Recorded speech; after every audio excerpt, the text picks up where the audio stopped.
This is what the red pillars would call the H word. You guys know what the H word is? Manosphere is that there's grifters in the manosphere that aren't actual real men. Yes. And by real men, I mean they don't have resolve. They, like if you took them on a hike, they would get tired. I gotta hit you with Joe Rogan. All of this compounds and increases the tension that society is under and the tension that we feel when we... Ruslan. All right, let's jump into this crisis of young men video. Joe Rogan, Crystal Sagar. Connected to the manscape.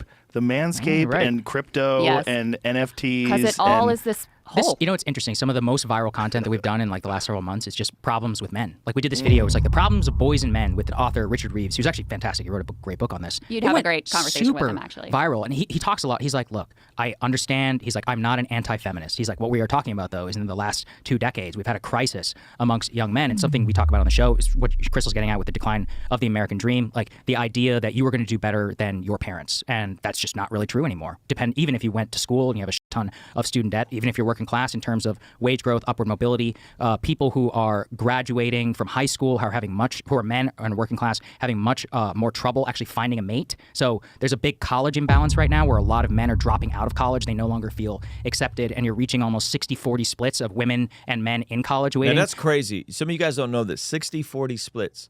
Back in the day, it used to be 60-40 men versus women going to college. Now it's 60-40 women finishing college over men. What that's going to do to the labor market, what that's going to do to the white-collar jobs is going to be very problematic. It's not going to be good. It's not going to be good. A lot of women who have college degrees don't actually want to date somebody who doesn't have a college degree. And so, whoops. This is what the red pillars would call the H word. You guys know what the H word is? Hypergamy. Which I think goes both ways, by the way. I think men definitely exhibit that as well. But women with college degrees don't want to date men with college degrees, and there's less and less men with college degrees. So what does that mean? There's this big imbalance in the dating market. And then also among single men, you see a big decline in lifetime wages. But what really makes me really sad is the drug overdose numbers, and they die much earlier. They're much less likely to exercise, much less likely to fulfill a stronger life. And that's what gets to the charlatanism of like being able to buy into the charlatan, signing up for some MLN scheme that you might see online, buying crypto. By the way, you're looking at a crypto victim. I lost $5,000 on BlockFi. Because everybody's trying to find a shortcut, right? Like if you know that there's an imbalance happening in society right now, everybody's trying to find a shortcut. Crypto, self-help gurus, take this $5,000 course, go to this $20,000 mastermind, and it's all messing with how men are, I think, designed to thrive and flourish. By that. There's a lot of men that feel by their very existence that they're bad. Yeah. It's a big cultural this problem. thought of toxic masculinity and the things that they're attracted to. They think they've been told are stupid, or that they're evil, or there's a thing about being a man in this world today that I think we have to look at all human beings as just human beings. Yeah. And you can't help that you were born a man, and you can't help the things that you enjoy. Like if you enjoy going to football games, you enjoy getting loud with your friends. This idea of toxic masculinity. It's like, yeah, there's toxic aspects of men, and that's real. That's a reality of being a male human being. If you look at the history of war, it's all started by men. Men did all of it. Men do all the I had this guy on the podcast once. It was hilarious. He goes, actually, statistically speaking, men get raped more than women do. I go, yeah, by other men, you fucking idiot. I go, it's not packs of cheerleaders raping football players. The f is wrong with you? The problem is 100% men. That's the problem with... That's a wild statistic. Statistically speaking, men are more likely to be the victims of rape. But it's other men? This is a sickness of the highest order. Manosphere is that there's grifters in the manosphere that aren't actual real men. Yes. And by real men, I mean they don't have resolve. Like if you took them on a hike, they would get tired. They would sit down. You would have to leave them behind. They're not. The word tough is a word, but it's like oh, you're tough. No, mental toughness is fucking important. It's a really important quality of life, and it's been diminished to this thing that's like a part of toxic. I played the explicit warning earlier, Ben. toxic masculinity ideology. And it's Well, and this is where, the Andrew Tates of the world come in Yes, and they yes. perform this just Yes. caricaturish, ridiculous, This is where the toxic masculinity even thrives more. whatever they're doing. And then also maybe as a trafficker, we'll find out. We'll see what happens there. But it again speaks to the fact there used to be a really clear sort of cultural narrative, right or wrong, about what it was to be a man. And at the core of that was being a provider, right? For women, it was like, it was other things being like a mother and a nurturer and like the way you look. For men, it's like about the wallet, right? Yeah. The pocketbook. And then, so I think when we've had an assault on the middle class, on the working class, where it becomes so much harder to be able to fulfill that cultural narrative of what it is supposed to be a man. I think that's been, this is as a woman, but from my external perspective, I think that's been really, really devastating. And I don't want to pretend also though, like it's like only young men who are getting scammed right now. Everybody has there's sorry, wasn't it LuLaRoe? Yeah. And there's a great series about this MLM multi-level marketing scheme of these f***ing ugly leggings that a bunch These things are hideous, of Joe. Midwestern Hideous. housewives, for some reason, loved these things. Hey, you want to see something crazy? 67% of the people who watch this channel are not subscribed. Do me a quick favor, make sure you hit that subscribe button so you stay up to date on all the videos here on the Blessed God Studios channel. There they are. That's it. Okay. Okay, They first of are all, hideous. you and I are on the wrong page here because I think those are kind of fly. I like them. That's a. If my wife wore, I'd be like, I like those. Yeah, So would you let buy your those for wife your buy wife them and off see- Facebook Live from yeah. another Mormon So, lady? and here's- 100%. I don't have any say over what she buys. That's how we work. Get those for your That's how wife we for her get birthday along. and I see how don't- she feels about it. I'm a non-criticizer of my wife's behavior. That's a good Yeah. idea. But so I mean, the thing that they sold to the women who ended up like selling these beautiful leggings, I think they're fly. beautiful Yeah. fly I like 'em. leggings, is Stars on them. I like it. you're going to be able to make your own money. You're going to have like this Yeah, you financial sell them to other independence. people like cool shit. You're going to be able to still have time with your kids. You're going to be able to have it all. But then as the thing went on, and originally there was like a real demand for these leggings and people really did want them. So you felt like, oh, I'm doing the thing. But then as time goes on, the only people who are making money are the people who are convincing more to get into the legging sales business. And, it's a classic, basically, pyramid scheme.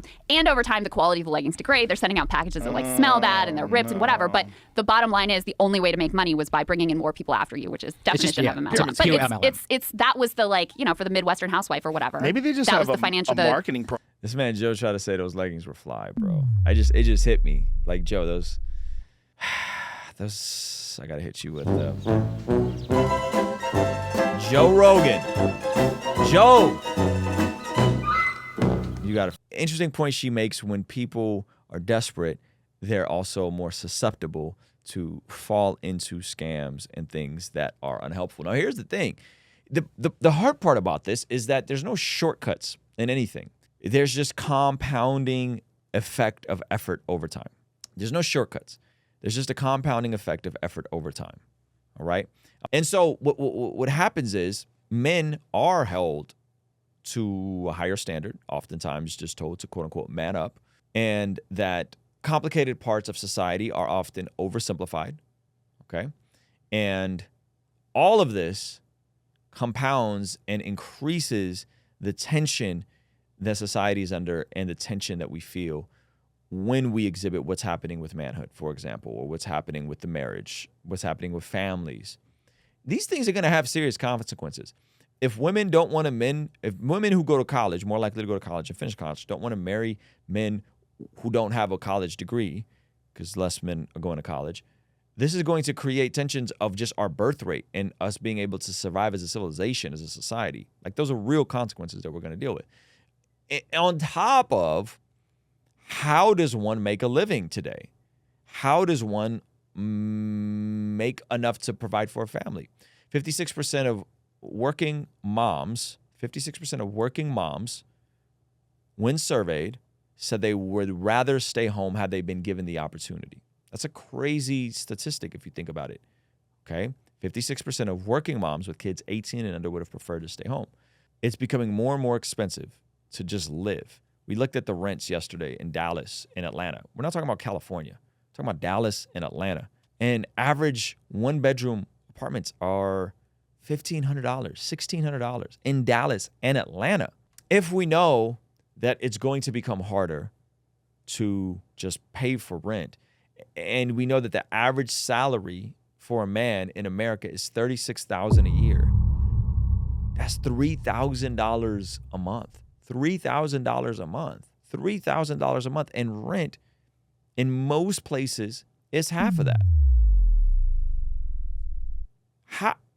How are you going to survive off of that?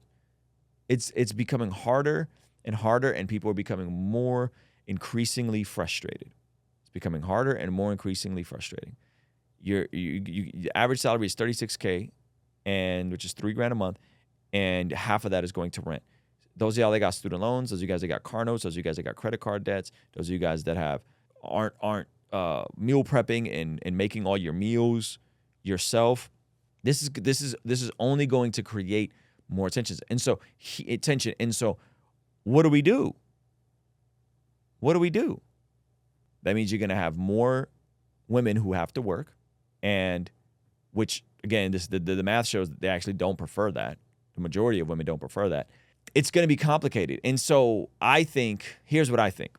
I think these are systemic issues. I don't know how to fix them. I do know that the pathway forward is the same.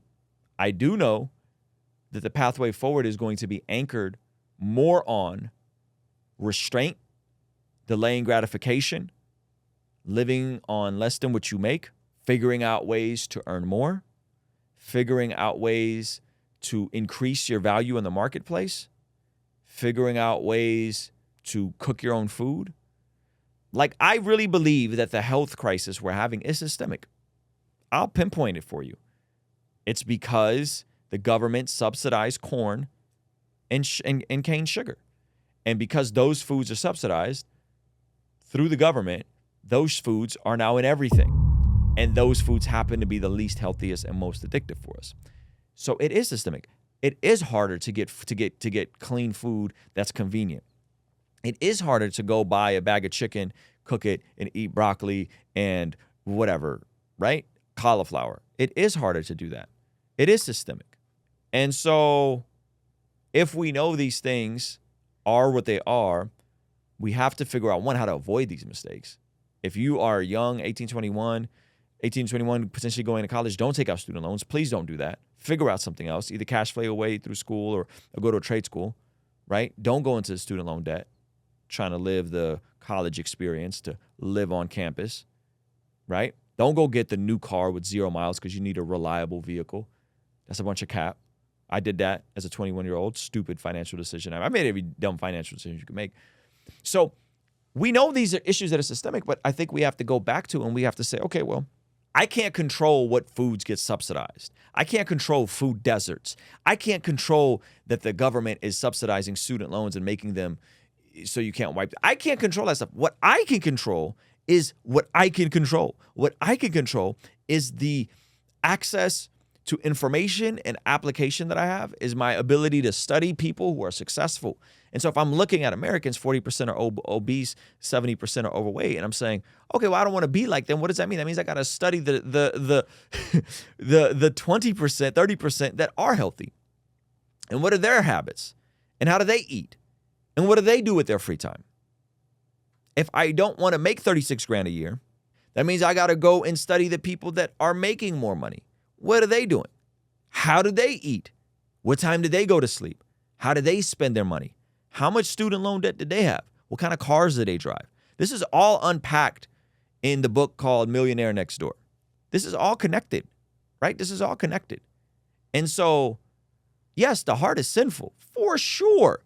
But a sinful heart in a sinful environment is going to create way more